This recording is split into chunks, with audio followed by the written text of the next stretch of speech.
Nagtala sa kasaysayan ng Order of the Knights of Rizal sa bansang Italia nang maitatag ang kauna-unahang Knights of Rizal Modena chapter sa bayang ito noong March 31, 2012. Ang seremonya ay sinuportahan ng mga Knights of Rizal chapters sa iba't ibang panig ng Europa kabilang ang Paris chapter, Côte d'Azur chapter, dalawang chapters ng Belgium at ang Macquarie Stuttgart chapter.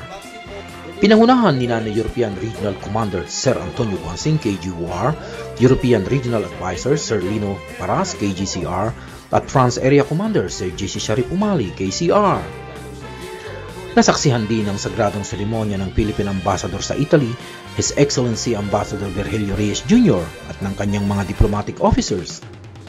Ang Modena chapter ay nasa katuparan sa pangunguna ni Sir Jesse Sharif Umali at ng dating member ng Ilyas Parish chapter, si Sir Emerson Malapitan na hinirang na mamuno sa Modena chapter. Ang chapter ay kinabibilangan ng mga maginoong kabalyero na sina Sir Emerson Malapitan, Chapter Commander, Sir Mario Villanueva, Deputy Chapter Commander, Sir Francisco Hernandez, Chancellor, Sir Luisito Atienza, Pursuivant, Sir Marvin Villanueva, Deputy Pursuivant, Sir Gregorio Mendoza, Executor, Sir Alan Castillo, Deputy Executor, Sir Erwin Villanueva, Archibis, Sir Noel Eupronio Bantugon, Auditor, at Sir Joey Hernandez, Member. Pinasalamatan ni Sir Emerson Malapitan ang mga knights na nanggaling pa sa iba't ibang panig ng Europa upang magbigay ng suporta sa makasaysayang okasyon.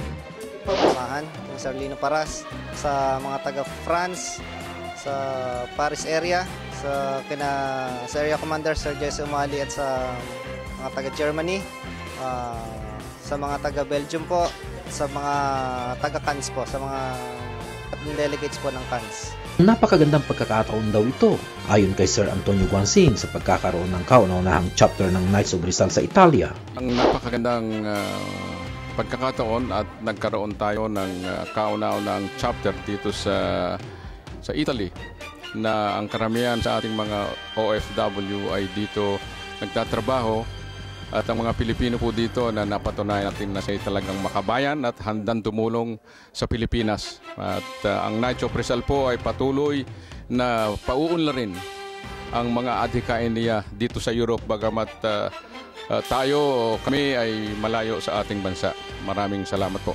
Humanga din ang European Advisor Sir Lino Paras sa ipinakitang pagkamaginoo ng mga bagong miyembro ng Knights of Rizal Modena chapter.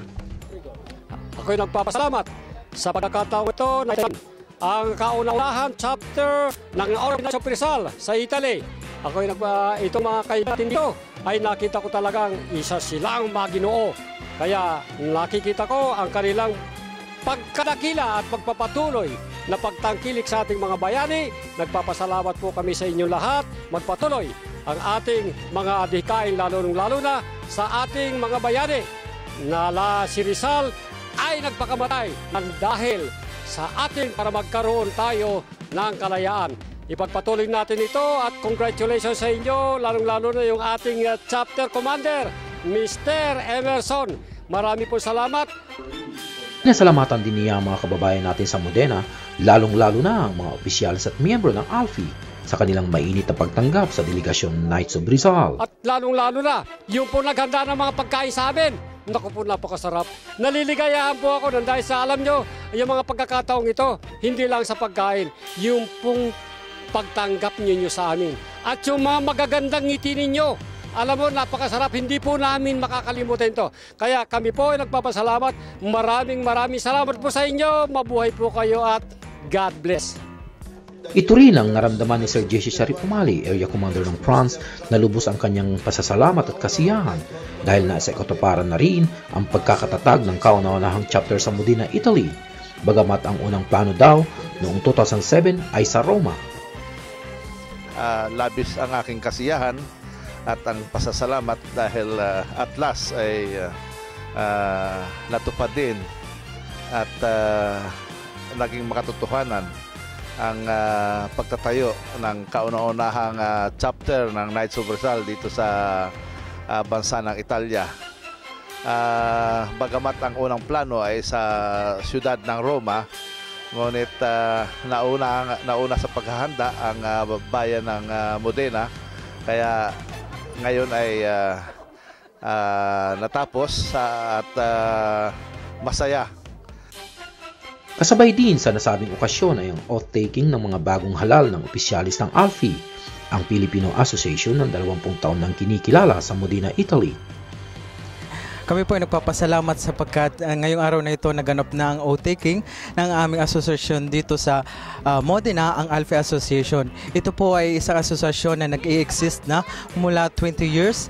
And sa ngayon po ay lalo kami dumarami at umabot na po kami sa humigit 1,000 na mga miyembro at kami po ay natutuwa sapagkat nagagampanan namin ang aming tungkulin at nadadagdagan ang aming mga proyekto para makatulong sa aming mga kababayan, hindi lang dito sa Italia kundi pati sa ating bansang Pilipinas.